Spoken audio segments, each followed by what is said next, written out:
하나님 말씀 보셨습니다. 하나님 말씀은 로마서 3장 9절부터 20절까지 말씀, 로마서 3장 9절부터 20절까지 말씀, 신약성경 243페이지입니다. 신약성경 243페이지 로마서 3장 9절부터 20절까지 말씀입니다. 찾으셨으면 제가 봉독하겠습니다. 그러면 어떠하냐? 우리는 나으냐? 결코 아니라. 유대인이나 헬라인이나 다 죄 아래 있다고 우리가 이미 선언하였느니라. 기록된 바 의인이 없나니 하나도 없으며 깨닫는 자도 없고 하나님을 찾는 자도 없고 다 치우쳐 함께 무익하게 되고 선을 행하는 자는 없나니 하나도 없도다. 그들의 목구멍은 열린 무덤이요 그 혀로는 속임을 일삼으며 그 입술에는 독사의 독이 있고 그 입에는 저주와 악독이 가득하고 그 발은 피 흘리는 데 빠른지라. 파멸과 고생이 그 길에 있어 평강의 길을 알지 못하였고 그들의 눈앞에 하나님을 두려움이 없느니라. 우리가 알거니와 무릇 율법이 말하는 바는 율법 아래에 있는 자들에게 말하는 것이니 이는 모든 입을 막고 온 세상으로 하나님의 심판 아래 있게 하려 함이라. 그러므로 율법의 행위로 그 앞에 의롭다 하심을 얻을 육체가 없나니 율법으로는 죄를 깨달음이니라. 아멘. 이 시간은 로마서 31번째 강의가 되겠습니다. 구원의 출발점 절망이라는 제목으로 하나님 말씀 증거하도록 하겠습니다. 구원의 출발점 절망. 우리가 구원이라고 하는 것을 얘기할 때에 우리가 항상 전제하는 표현이 있습니다. 이 구원이라고 하는 단어는 내가 구원받지 못했다라고 하는 것을 전제로 합니다. 내가 구원받지 못했다라고 하는 것에 대한 인식이 없이 내가 구원을 받았다라고 얘기하는 것은 그 자체만으로도 모순이죠. 그러니까 상당수의 많은 기독교인들이 그렇습니다. 내가 구원을 받았다라고 얘기하는데 그럼 우린 묻습니다. 그러면 당신은 무엇으로부터 구원을 받았습니까? 라고 질문을 하게 되면 그는 너무 피상적인 대답을 하는 거죠. 그리고 피상적인 대답일 뿐 아니라 그가 구원을 받았다는 것에 대한 아무런 감격조차도 없습니다. 왜 감격이 없냐 하면 나는 어디로부터 구원을 받았는가에 관한 실체가 없기 때문에 그렇습니다. 그 실체가 분명할 때 내가 비로소 구원을 받았다는 것에 대한 구체적인 감격과 기쁨이 있게 되는 거죠. 제가 어렸을 때 굉장히 인기가 많았던 그 영화관에 있었습니다. 이제 지금 시구단 미드죠, 미드. 어떤 미드였냐면 타잔입니다. 타잔이 계속 이제 그 몇 년마다 그 주인공이 바뀌어요. 계속 바뀌면서 타잔 영화가 나오는데 하여간 동네방네에서 타잔 영화만 나왔다면 아가 그냥 사방에서 들려요. 하는데 뭐 새도 안 오고요. 뭐 개 한 마리도 뭐 가까이 오지 않습니다. 근데 이 타잔에서 항상 나오는 장면이 있어요.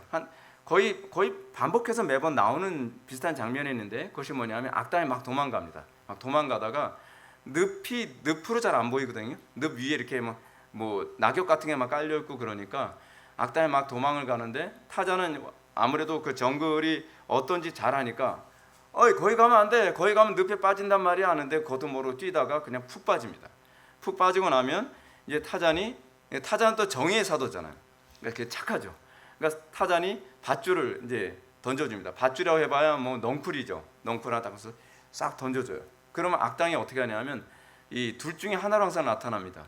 내가 너 같은 놈이 던져준 밧줄을 내가 잡을 것 같아? 그러면서 자기 혼자서 막 살아나려고 허우적대는 거예요. 허우적대면 타잔이 얘기합니다. 그렇게 허우적대면 더 빨리 빠진다니까 밧줄을 잡아 라고 얘기를 해요. 근데 좀 착한 좀 회심한 그 악당 같은 경우는 그 넝쿨을 잡습니다. 그러면 타잔이 끌어당겨서 이제 그 사람을 구해주죠. 자, 우리가 이거 보면서 이제 항상 이게 머릿속에 떠오르는 게 이겁니다. 왜 전자는 밧줄을 안 잡았을까요? 왜 전자는 이 타잔이 던져주는 그 넝쿨을 왜 잡는 걸 거부했는가 하는 것입니다. 그건 내 힘으로 빠져나올 수 있을 거라고 하는 가능성을 여전히 가지고 있기 때문에 그렇습니다. 내가 니깐 놈이 던져준 밧줄 잡아가면서 내 목숨을 구걸해야 될 것 같아? 내 스스로도 살아남을 수 있다니까 하면서 어떻게 하든지 거기서 자기 힘으로 빠져나오려고 애를 씁니다. 근데 그러면서 점점 애를 쓸수록 이 늪이 그렇잖아요. 일종의 진흙 같은 건데 애를 쓸수록 더 빨아들입니다. 그래서 저는 어렸을 때 뭘 몰라가지고 늪에는 무슨 그 뱀 같은 게 사는 줄 알았어요. 뱅어탱이 있어가지고 막 발목을 잡고서 막 끌어 당기는 줄 알았어요. 근데 늪이 가지고 있는 그 찐득찐득함 때문에 점점 움직이면 움직일수록 빠져들어가게 되는 것이죠. 여기서 우리는 복음이 주는 구원의 방식을 떠올리게 됩니다. 사람들이 구원받지 못하는 이유는 항상 자기 힘으로 구원할 수 있다는 것에 대한 가능성을 포기하지 않기 때문에 그렇습니다. 주님께서 우리들에게 구원의 길을 제시해 주지만 하나님과 우리의 관계가 전적으로 타락했고 단절된 관계다 보니까 내가 굳이 당신이 던져주는 그 로프를 내가 꼭 잡아야 되겠어? 라고 생각하는 거죠. 그래서 스스로 나를 구원할 수 있다고 생각을 하면서 이 가능성을 포기하지 않는 겁니다. 그래서 끝까지 자기 힘으로 구원을 받으려 애를 쓰다가 늪 같은 인생에서 결국 멸망으로 빠져들고 마는 거죠. 근데 사실은 이런 태도, 자기 힘으로 자기 자신을 구원할 수 있다라고 하는 이런 태도는 마치 뭐와 같습니까? 날개 없는 인간이 자신을 공중에 부양시킬 수 있다고 생각하면서 자기 구두끈을 잡고서 들어 올리는 거하고 똑같은 그런 논리죠. 그걸 뭐라고 얘기한다고 했죠? 코스믹 부스트랩이라고 얘기하죠. 코스믹 부스트랩처럼 자기 스스로 자기 자신을 구원할 수 있다고 생각하는 겁니다. 자기 자신을 들어 올릴 수 있나요? 여러분, 내가 구두끈을 잡고 들어 올리면 몸이 뜨나요? 안 되죠. 근데 우리는 될 것 같은 겁니다. 일종의 착각이죠. 우리의 신앙에 있어서의 문제가 바로 그겁니다. 인간이 전적으로 무능하고, 이 전적 무능이라는 얘기는 내가 내 스스로를 구원할 수 없다는 것에 대한 인식을 얘기하는 교리입니다. 전적 무능. 우리가 전적 무능이라는 것을 인정하지 않습니다. 그걸 인정하고 싶어하지 않습니다. 그것이 우리에게 굉장히 자존심이 상하는 것처럼 여겨집니다. 마치 어떤 그 별로 관계가 안 좋은 친구가 뭘 도와주려 딱 하면 손을 탁 치면서 야, 내가 니깐 놈한테 도움을 받을 것 같아? 내 힘으로도 할 수 있다고 하면서 오히려 많은 호의를 거절하는 그런 태도가 우리 속에 내재되어 있는 타락한 본성입니다. 놀라운 사실은 기독교를 제외한 모든 종교가 바로 이런 자력 구원을 내포하고 있습니다. 신기하죠? 기독교 이외의 다른 모든 종교는 다 자력 구원을 가르치고 있습니다. 인간 스스로 자기를 구원할 수 있다는 겁니다. 아마 이런 저의 주장에 동의하기 어려운 분도 있으리라고 생각합니다. 왜냐하면 다른 종교도 결국 믿음으로 구원받는 거잖아요. 어떤 신을 믿기 때문에 구원받는 건 아닙니까? 라고 얘기하죠. 근데 그 믿는다고 하는 신에 대한 개념조차도 사실은 상징적인 것뿐입니다. 자기의 어떤, 예를 들어서 여러분 고대 신화에서 얘기하는 바하신은 뭡니까? 자기의 성적인 욕망에 대한 상징, 또는 자기 힘에 대한 상징으로서의 이것, 뭐 그런 식으로 어떤 우상은 사실은 인간의 내재되어 있는 내 속에 있는 자력 구원에 대한 상징적 의미로 만들어낸 조각된 것이 사실 우상이거든요. 그러다 보니까 이런 모든 우상들의 공통점이 뭐냐면 내 힘으로 나를 구원할 수 있다는 것으로 주로 집중되어 있습니다. 어떤 식으로든지. 그러니까 하다못해 로마 가톨릭 같은 경우에도 믿음을 얘기하지만 이거 우리는 뭐라고 얘기하냐면 세미펠라기안이라고 얘기하죠. 믿음과 행위를 얘기합니다. 믿음과 행위. 그러니까 행위를 배제하고 믿음을 얘기하는 것은 기독교밖에 없는 거죠. 근데 우리는 믿음으로만 구원을 받는다라고 하는 것이 납득하기가 굉장히 어려운 겁니다. 왜냐하면 이 믿음으로 구원받는다고 했을 때 이 믿음이 어떤 믿음인지를 우리가 제대로 인식을 못해서 그런 것이죠.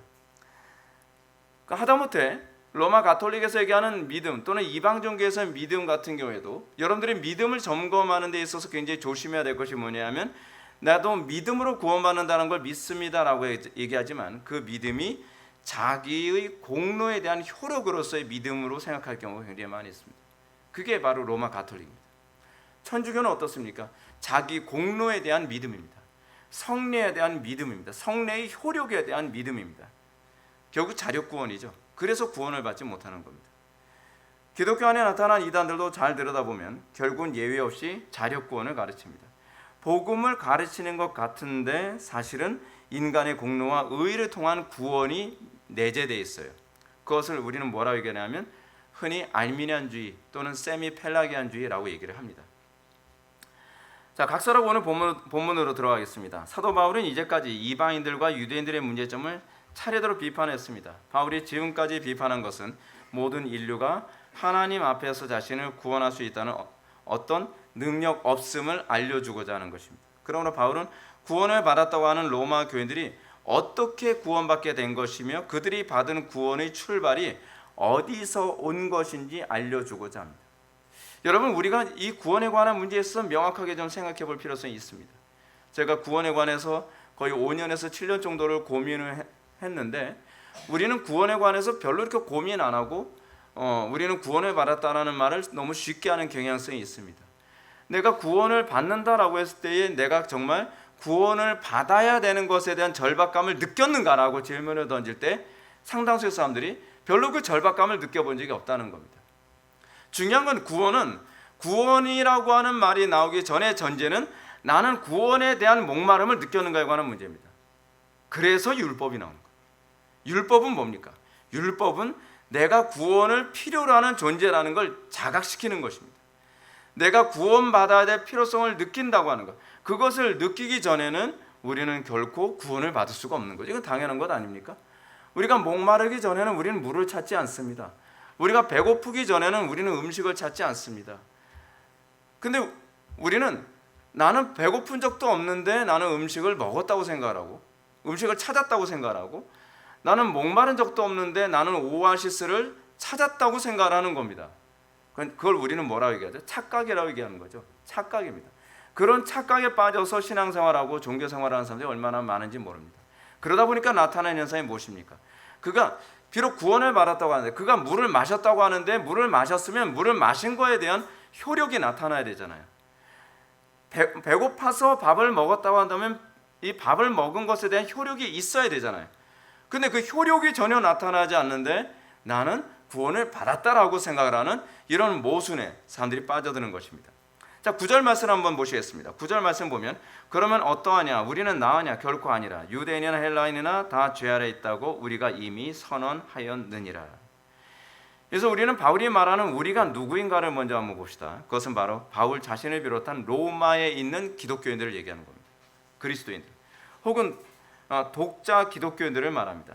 이런 차원에서 바울은 이제까지 이방인들과 유대인들의 문제를 지적한 후에 다른 모든 그리스도인들은 더 낫다고 할 수 있느냐라고 질문하는 겁니다. 야, 우린 좀 낫냐? 우리가 이방인들에 대해서 비판하고 우리가 유대인들에 대해서 비판했다고 하는데 그렇다고 해서 우린 좀 낫냐고? 라고 사도 바울이 얘기를 하는 거죠. 바울이 뭐라 해요? 아니다, 결코 아니다 라고 얘기합니다.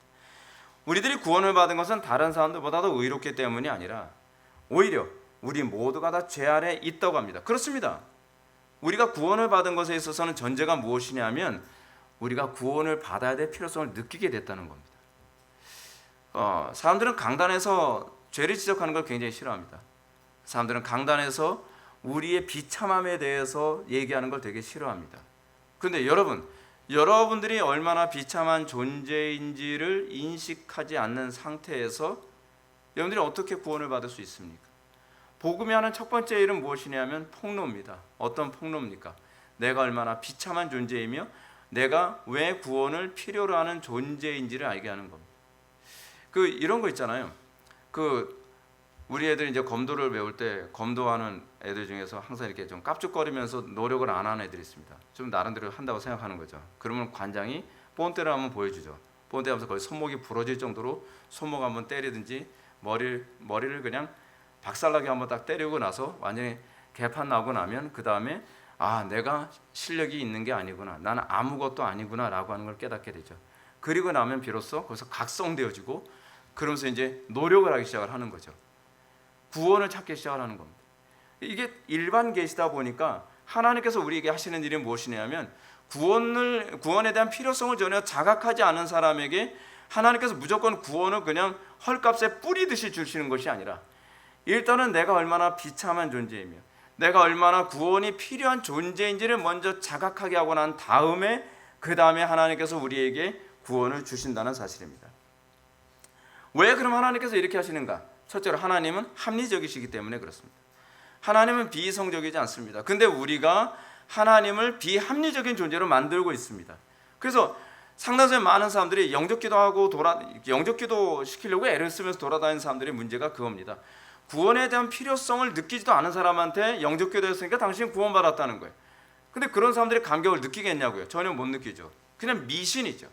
그렇게 되면 미신이 될 수밖에 없습니다.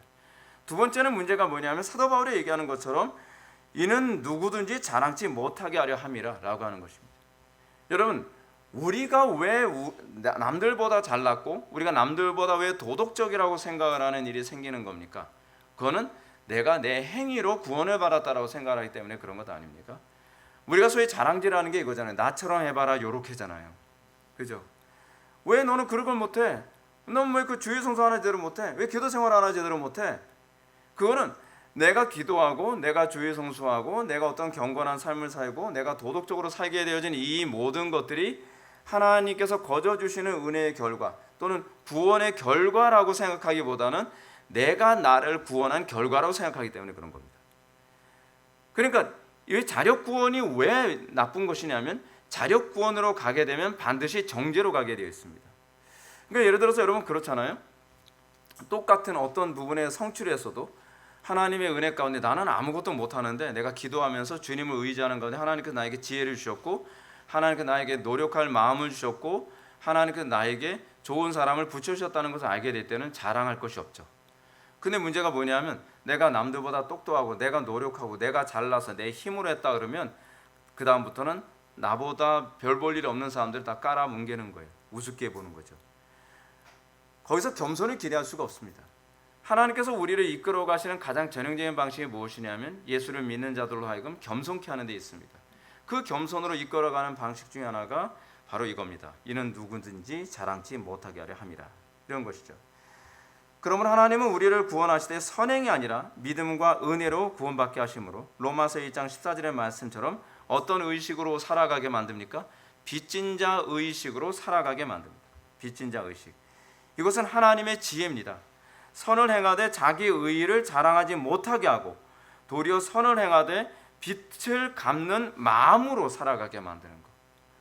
그래서 우리는 선을 행하는 것이 공로가 아닙니다. 착각하지 마십시오. 우리가 예수를 믿고 우리가 그 다음에 선을 행하게 되는 이 일체의 모든 것들은 공로가 아니라 감사의 결과입니다. 그 웨스트민스터 신앙고백서나 하이델베르크 요리분답에서 공통적으로 나오는 것 아닙니까? 구원받은 자의 감사로 나타나야 될 것이 뭐라고요? 기도, 그리고 또 뭐죠? 율법 지킴. 기도나 율법 지킴은 공로가 아니에요. 그건 감사의 반응이란 말이에요. 이게 참 제가 안타까운 것이 뭐냐면 우리 개혁주의 안에서도 기도에 관해서 자꾸 얘기를 하면 자꾸 공로라고 자꾸 얘기하는 거예요. 공로 아닙니다. 그건 감사하고 그리고 은혜의 결과입니다. 기도도 여러분 하나님께서 은혜 주시지 않으면 못합니다. 근데 이런 부분에 대한 인식이 없으니까 구원받지 못한 사람, 거듭나지 못한 사람은 기도할 수 없다라고 자꾸 얘기를 하는데 와, 참 답답하죠. 자, 만약에 우리가 이것이 은혜의 결과라고 하는 것을 인식하지 못한다고 한다면 우리는 어떻게 됩니까? 바리새인들처럼 이걸 자랑하기 위해서 핍박을 하고요, 다른 사람을 괴롭히게 되는, 정죄하는 일이 계속 나오게 됩니다. 사랑하는 성도 여러분, 우리는 교회는 죄인들이 오는 곳이어야 한다는 말을 기억하셔야만 합니다. 근데 죄인들이 오는 것이 교회라는 얘기는 무슨 얘기냐면 나쁜 놈들이 와야 된다는 얘기가 아닙니다. 교회는 무슨 뭐 조폭들, 뭐 문신을 온몸에 새긴 사람들, 뭐 그런 사람들이 가는 곳은 교도소입니다, 여러분. 착각하면 안 돼요. 그걸 교회라고 생각해요. 교회에 오는 사람들은 어떤 사람이 오는 겁니까? 죄인 의식을 가진 사람입니다. 다시 얘기한다면 내 구원에 대한 필요성을 느낀 사람들이 오는 곳이 교회입니다. 그러니까 사람들이 이 성경 말씀을 제대로 이해를 못해가지고 뭐라 하냐면 동성애자들이 회개할 마음이 없으면서 교회 왔으면서 뭐라 그래요? 그 죄인들이 교회 오는 곳이라고 얘기했잖아요. 그럼 1차적으로 우리는 여기서 인정하긴 하는구나, 동성애가 죄라고 하는 거. 근데 그걸 인정을 안 하면서 이렇게 얘기하고 있는 게 모순이죠, 그 인간들이. 여러분, 동성애자들이 오는 것 맞습니다. 근데 그건 내가 죄인이라고 하는 것을 인식하고 오는 것이어야만 그 사람이 올 자격이 있는 겁니다. 자기의 죄를 정당화하면서 교회에 오는 것을 허용해 달라고 얘기하는 것은 착각을 하는 거죠. 제가 말씀드렸잖아요. 그런 사람들이 갈 곳은 교도소라고요. 죄수들이, 그러니까 그래서 제가 이거 구분해서 얘기할게요. 죄수들이 가는 것과 죄인들이 가는 곳은 다릅니다. 죄인이란 내가 죄인됨을 자각하여 그리스도의 은총에 목말라서 찾아오는 것이죠. 그런데 회개할 마음이 없는 죄수들은 감옥으로 가야죠. 그거를 잘 구분하시면 혼란스럽지 않을 겁니다. 에스카에도 작금의 교회는 죄의 문제를 해결하기 온 사람들의 모임이 아니라, 이게 안타까운 게 자기의로 가득한 사람들이 모이는 곳이 돼버리고 말았습니다. 왜 자기의로 가득하냐? 행위 구원을 자꾸 언급하니까 그런 겁니다. 행위 구원이 은연중에 자꾸 언급됩니다. 그래서 교회 안에서 자꾸 천주교의 프로그램을 자꾸 가지고 와서 자꾸 사람들로 하여금 행위 구원을 추구하게 만들고, 그래서 그런 교회 특징이 무엇입니까? 우리 교회 요번에 바자회 하는데 누구 왔어 안 왔어? 왜냐하면 행위 구원이 돼버리니까. 그렇죠?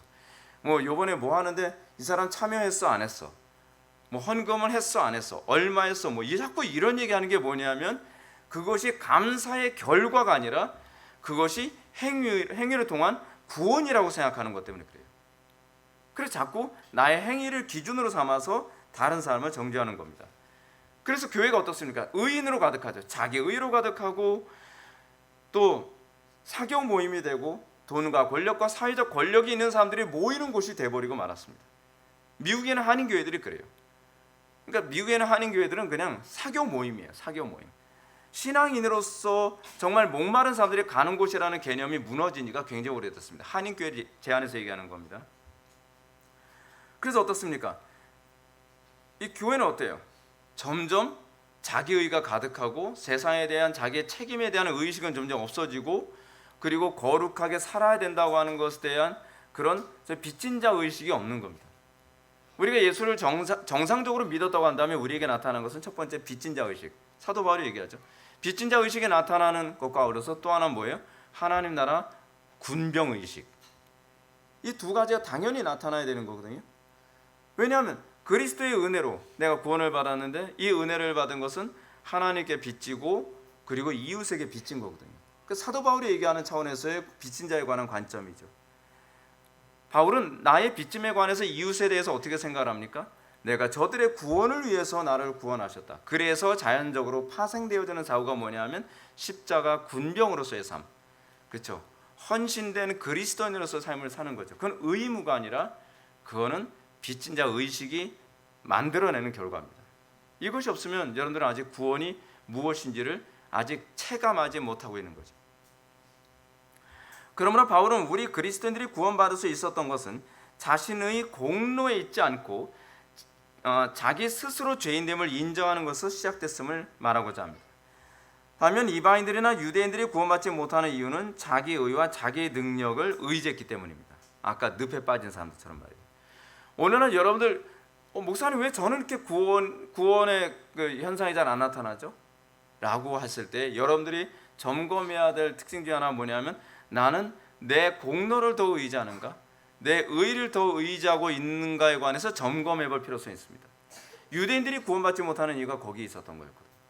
그럼 이제 자꾸 사람들이 이렇게, 목사님 저는요 기도도 많이 하고 뭐 예배도 열심히 참석하고 막 그런단 말이에요.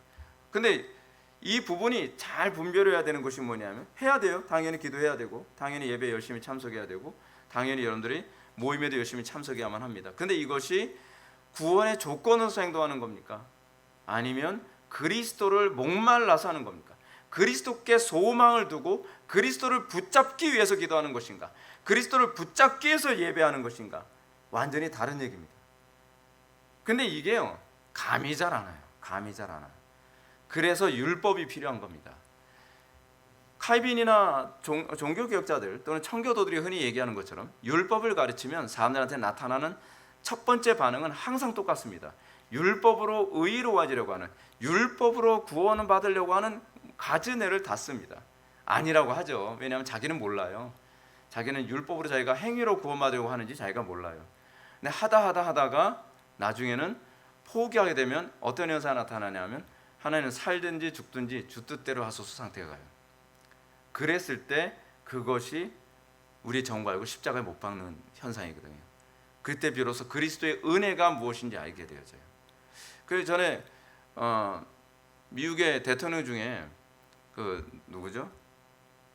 보수 쪽의 아주 대표적인 레이건 대통령이 원래 해양구조대 출신이라잖아요. 해양구조대 출신인데, 레이건이 이게 그 바다에 빠진 사람들 구원하러 이제 딱 들어가죠. 딱 들어가면 사람들이 특징이 뭐냐면, 자기 힘으로 구원을 받으려고 애를 쓰려고 하다 보니까 자기 구원하려고 온 사람 있으면 허우적거리면서 그 사람을 붙잡고 같이 물에 빠져 죽는데요. 그래서 레이건이 항상 하는 일이 뭐냐면 풍덩 들어가서 잡고 한 대 때리고 기절시키면 목 잡고서 이제 끌고 옵니다. 우리의 구원이 그런 식으로 일어납니다. 아시겠습니까? 하나님께서 우리를 그냥 일단은 그냥 즉사시켜요. 그냥. 그래서 새로운 피조물로 만들죠. 우리를 구원하십니다. 하나님께서 우리를 그렇게 구원하시는 거예요. 자, 아까 그 늪에 관한 얘기도 했습니다. 이 늪에 빠진 사람 어떻게 합니까? 자기 힘으로 내가 이 늪에서 빠져나올 수 있다고 하는 가능성을 포기하지 않는 이상 이 사람은 절대로 타잔이 던져준 그 로프를 잡으려고 하지 않습니다. 해도 안 되고 막 그 늪에 그 꺼쭉한 게 입에 자꾸 들어가고 그러면 하다가 이러다가 딱 붙잡죠. 사실은 죽은 겁니다.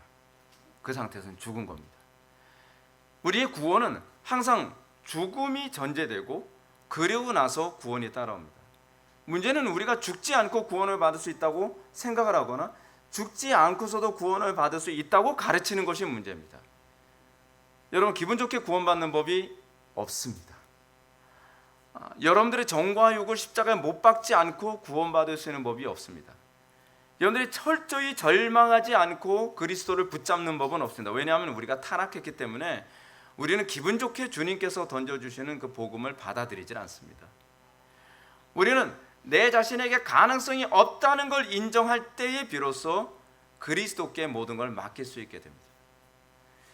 자, 바울은 전도서 7장 20절 말씀을 인용하여 10절과 11절로 다음과 같이 말합니다. 기록된 바 의인은 없나니 하나도 없으며 깨닫는 자도 없고 하나님을 찾는 자도 없도다. 이게 우리의 모습입니다. 1차적으로 우리 중에 의인은 없습니다. 하나도 없습니다. 우리 힘으로 구원받을 수 있는 의인은 한 명도 없습니다. 또 하나 문제가 뭡니까? 깨닫는 자도 없습니다. 우리는 복음이 있어야만 한다는 것을 깨닫는 자도 없습니다. 그리고 하나님을 찾는 자도 없습니다. 이것이 바울이 보는 인간의 전적 타락의 모습입니다. 하나님 앞에서 사도 바울이 예수님을 믿고, 사도 바울도 그랬죠. 사도 바울도 거듭나기 전에는 자기는 의인이라고 생각을 했습니다.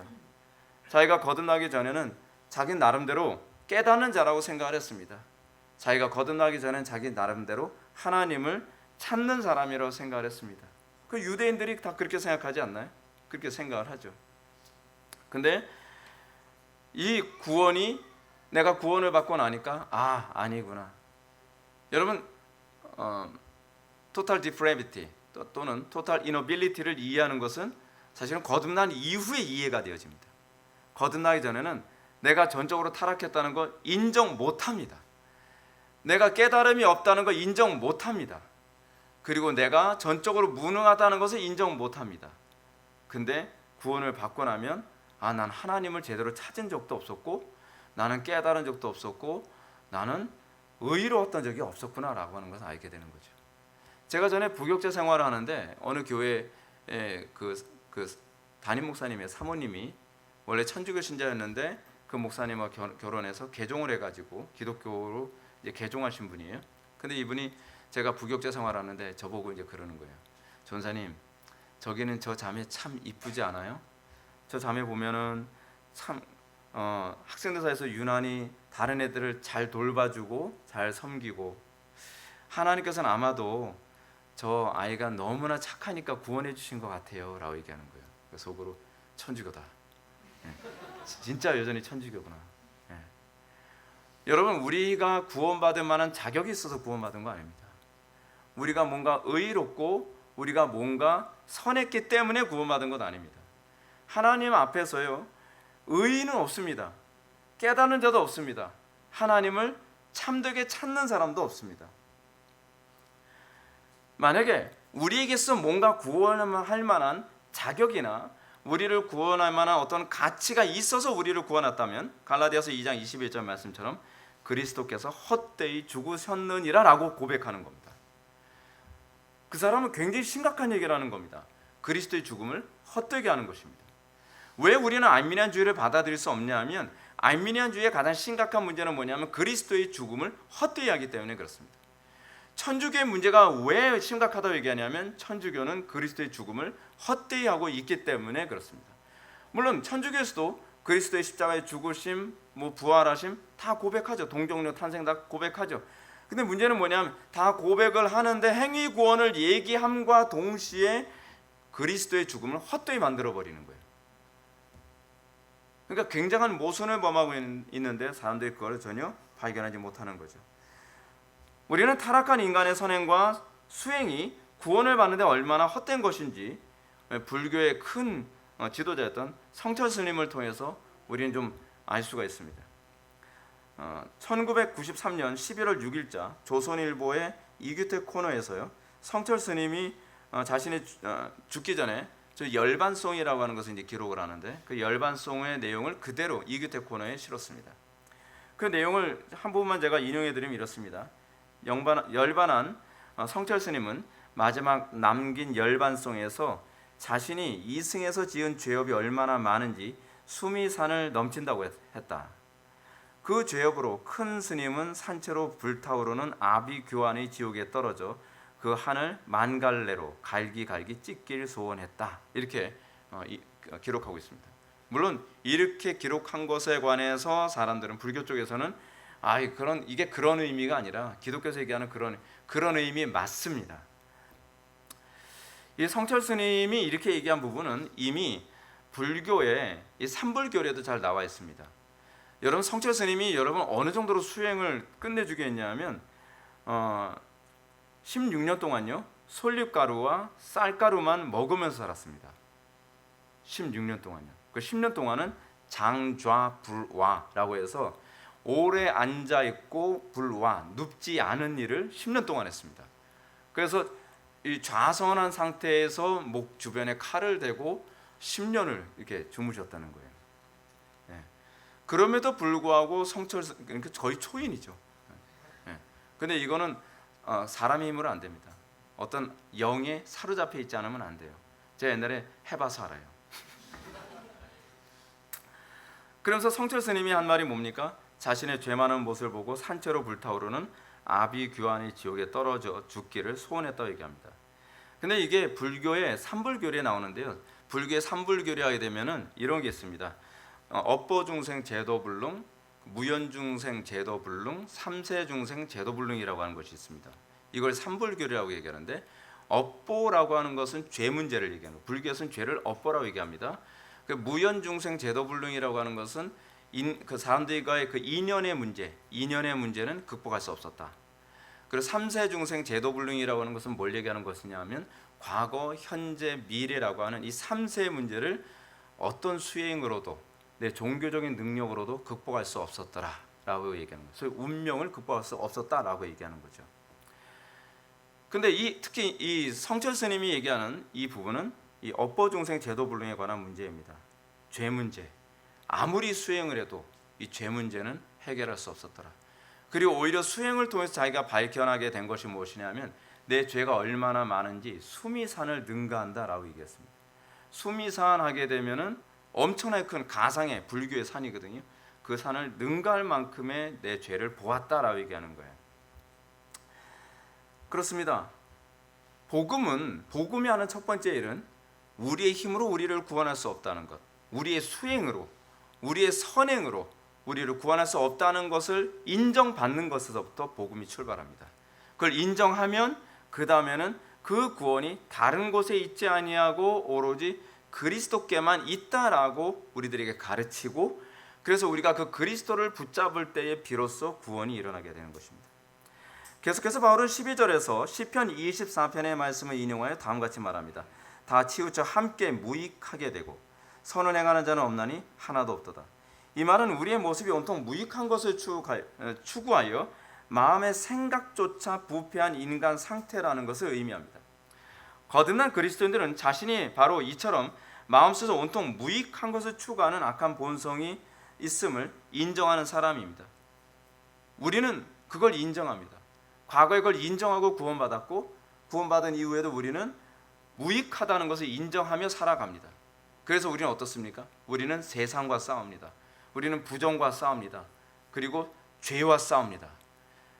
우리가 예수를 믿었다고 하면서도 불구하고 우리가 내 본성, 내 육신의 욕망, 그리고 죄와 또는 세상의 타락한 것들과 싸우려 하지 않는다고 한다면 사실 우리 속에 이 온통 무익한 것이 그리스도 외에 모든 것이 무익하다라고 하는 것 사실은 알지 못하는 거예요. 아니 알아본 적이 없는 겁니다. 안타깝게도 교회 안에 그런 사람들이 굉장히 많습니다. 신앙이 좋다고 하는데 여러분 그런 거 있잖아요. 왜 여러분 요즘에 불교계에서 굉장히 비난을 받는 그 스님이 하나 계시거든요. 그 스님 이름이 뭐였죠? 네, 해민 스님. 그 해민 스님의 문제점이 뭐냐면 그 청빈을 얘기하고 그리고 그 무소유를 얘기하고 그랬잖아요. 근데 그 스님의 문제가 뭡니까? 무소유를 얘기하는데 막 캐디락을 타고 다니고 무소유를 얘기하는데 굉장히 많은 걸 갖고 있는 거예요. 그래서 그분에 대한 별명이 생겼잖아요. 풀소유. 풀소유라고. 그리고 또 무슨 별명이 있더라? 별명 중에 아주 희한한 별명이 굉장히 많아요. 그래서 공술의 만수거 이런 식의 별명이 막 굉장히 많습니다. 굉장히 많아요. 근데 여러분 문제가 뭐냐면 해민 스님만의 문제가 아니에요. 우리 기독교인들이 그 모순을 범하는 삶을 살고 있지 않느냐에 관한 문제입니다. 우리는 세상과 구별된 존재라고 얘기하면서 우리가 그렇게 살고 있는 경우가 너무 많아요.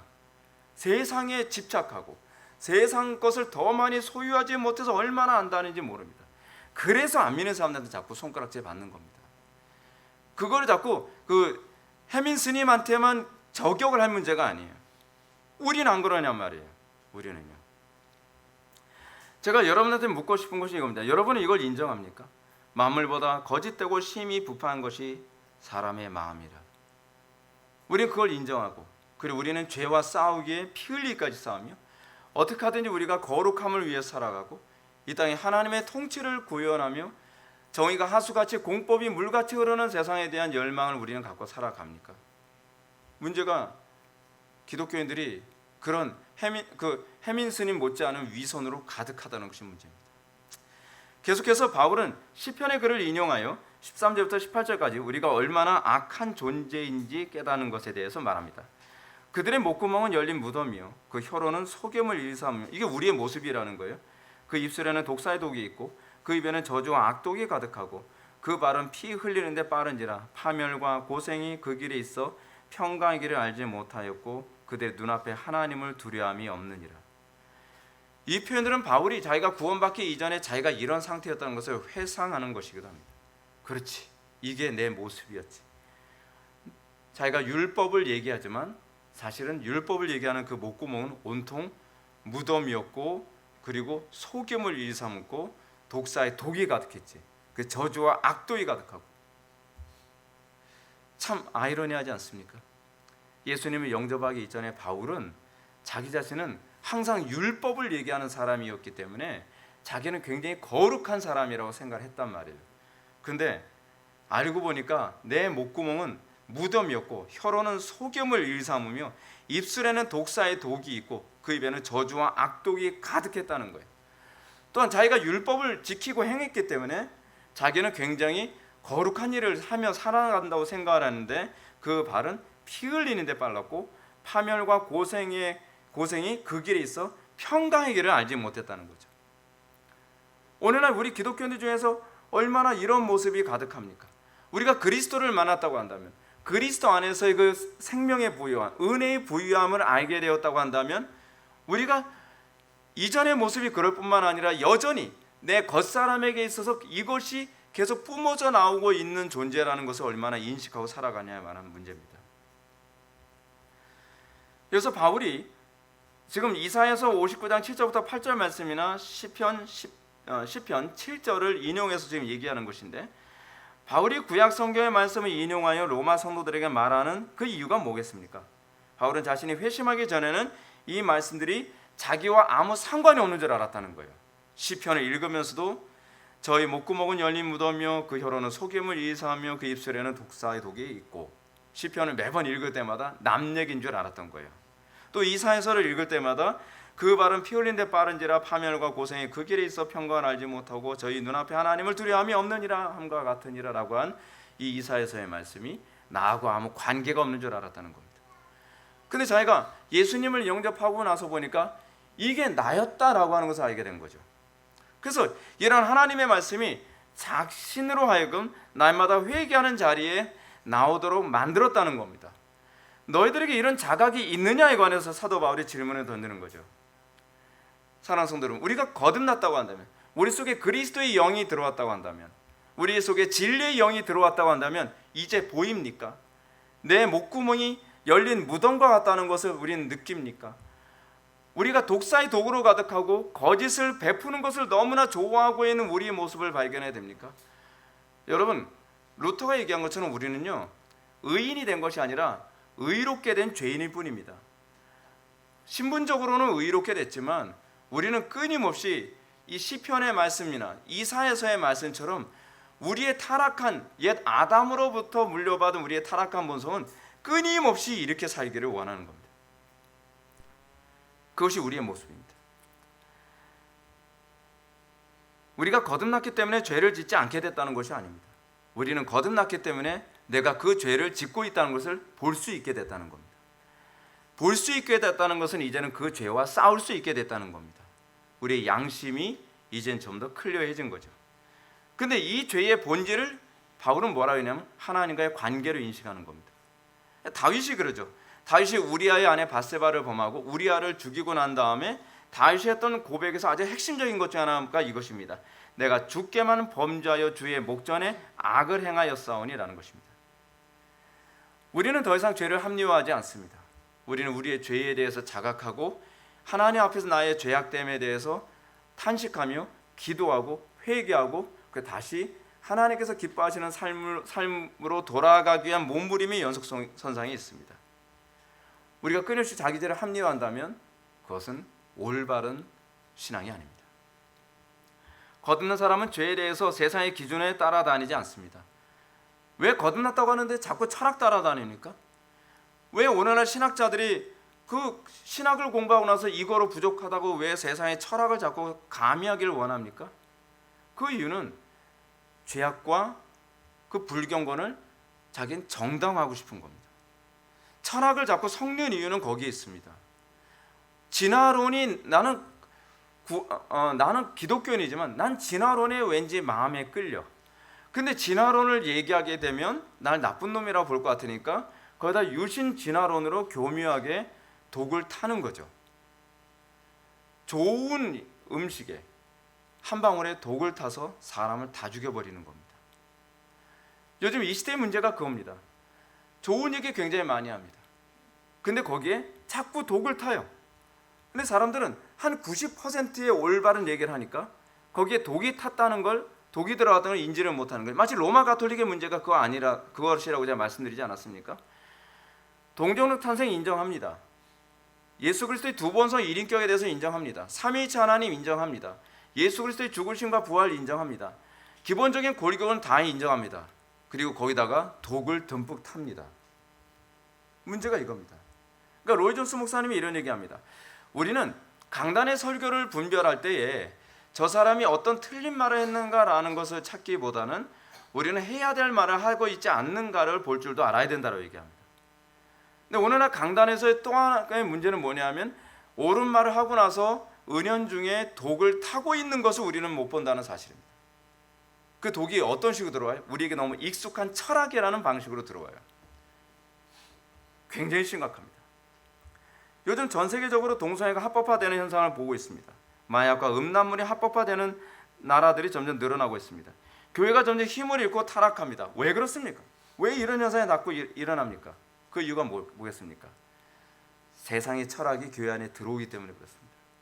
세상의 철학이 교회 안에 들어오면 교회는 무기력해집니다.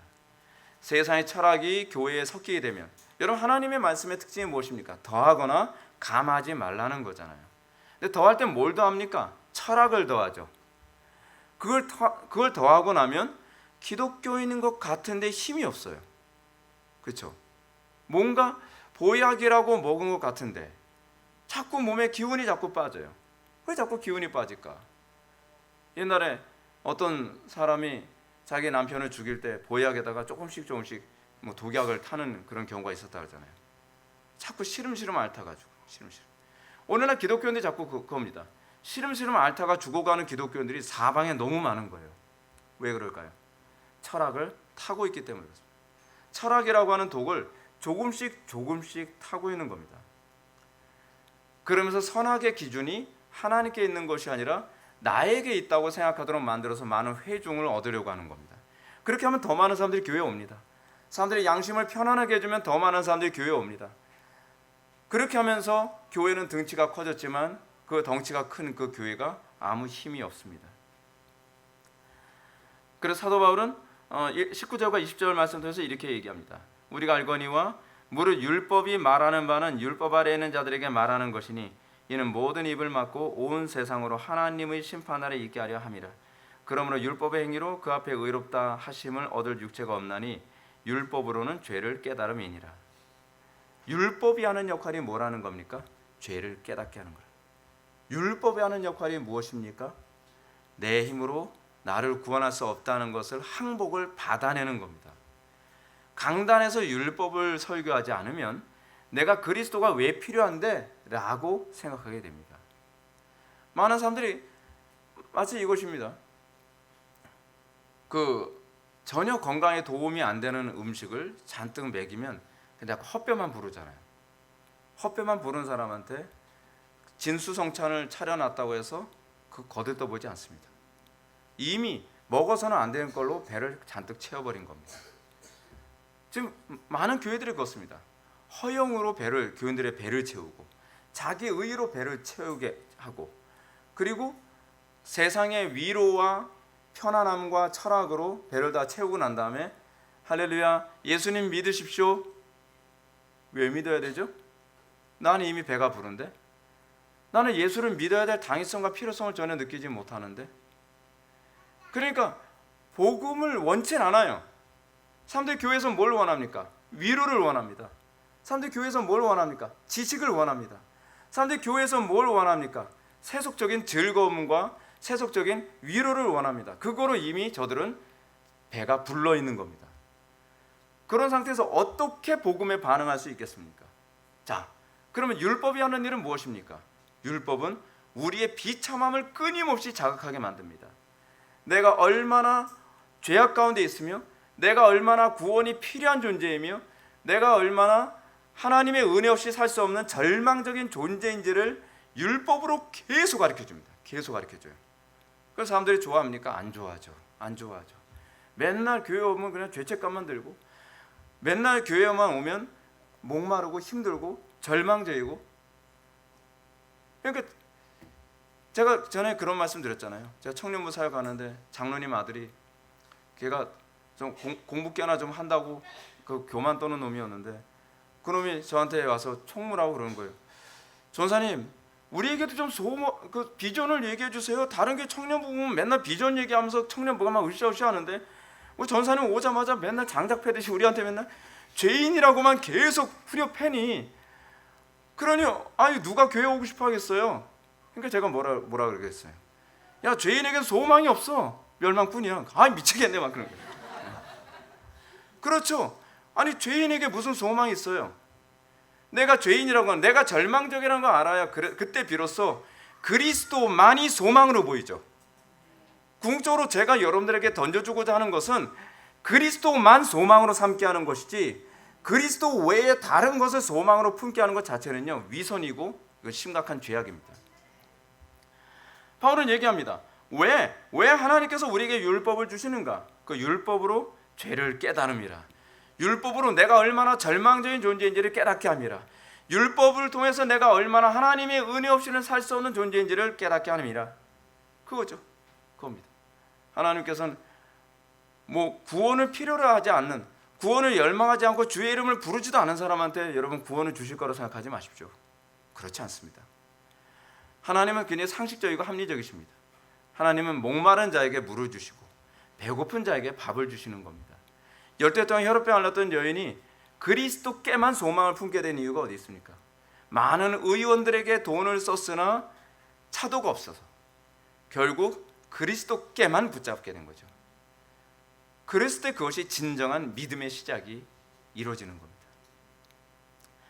여러분은 오늘 이 시간 자신을 뒤돌아보시기 바랍니다. 여러분들 혹시 아직까지도 하나님 없이도 내 힘으로 내 인생을 살 수 있고 내가 내 인생을 디자인하고 계획하여 유토피아의 삶을 살 수 있을 거라고 착각하고 있지 않습니까? 여러분 한 번도 그리스도를 정말 죽기 살기로 여러분들 찾아보셨습니까? 전 주님 되게 힘들게 만났습니다. 전 주님 굉장히 힘들게 만났어요. 힘들게 만났기 때문에 주님의 가치를 압니다. 가치를 알죠. 여러분 결혼에 관해서 제가 이 부분을 많이 묵상을 합니다. 여러분 어떤가요? 여러분 배우자 만나는 거 사실 굉장히 어렵죠. 이유가 있습니다. 우리가 주님을 만나는 게 어려운 것과 같은 겁니다. 우리가 배우자 만날 때 수많은 사람, 이 사람이 내 배우자인가, 이 사람이 내 배우자인가, 굉장히 힘들게 고민하며 저울질도 해보고 기도하면서 그러면서 배우자를 결정하지 않습니까? 근데 영혼의 배우자인 우리의 영혼의 신랑 되신 그리스도를 나의 배우자로 영접하는데, 여러분 우리는 너무 쉽게 생각하는 것 아니겠습니까? 문제는 너무 쉽게 생각을 해요. 우리 육신의 배우자를 결정하는 것조차도 굉장히 신중하고 조심스럽고 애간장타게 찾는데, 우리는 영혼의 우리의 신랑 되신 그리스도를 영접하는 데서 우리는 얼마나 열심히 구하고 찾고 두드리며 애써가며 주님을 만나냐 말입니다. 이건 일반 계시입니다. 여러분들의 삶 가운데서 그리스도만이 나의 유일한 배우자로 여겨져야만 합니다. 여러분들 삶 속에서 그리스도만이 나의 유일한 소망으로 여겨져야만 합니다. 여러분들이 이 그리스도만이 나의 유일한 소망이라는 걸 비로소 깨닫고 내 힘으로 나를 구원할 수 있다는 것을 철저히 포기하게 될 때, 여러분은 비로소 그리스도께 온전한 소망을 두고, 그리고 그리스도께 온전한 소망을 둘 때에 그 어둠의 긴 터널을 지나서 비로소 그 끝을 보게 될 것입니다. 기도하시겠습니다. 사랑이 많으신 하나님, 우리의 심령 가운데에 그리스도만이 유일한 소망 되심을 고백하게 하여 주옵소서. 나의 삶 속에서 내가 나를 구원할 수 있다고 하는 모든 자신감을 십자가에 못 박게 하여 주시고 오로지 그리스도 안에서만 소망을 품게 하여 주옵소서. 예수님의 거룩하신 이름으로 기도드립나이다. 아멘.